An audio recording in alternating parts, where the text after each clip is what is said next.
Kung mapanood mo tong video na to, pwede ba kita maging supporter kahit wala akong maibibigay sa'yo, kahit naka-injector lang ako at di ako marunong mag-edit. Gusto ko lang maranasan ang pakiramdam ng may humahanga sa bawat video na ina-upload. Sobrang saya kasi pag nakikita mo na may sumusuporta sa'yo kahit na simple lang mga ginagawa mo. Nakakasipag gumawa ng video at hindi nakakasawang mag-upload. Sa panahon kasi ngayon, pag wala kang maibibigay ay malabo kapansinin ng iba. Sa halip puro masasakit na salita pa ang mababasa mo, nakakalungkot man isipin, pero yun ang totoo. Di ko naman nilalahat pero karamihan ganon.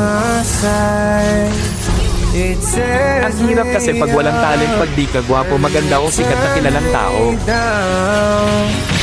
Ang hirap pag di ka mayaman.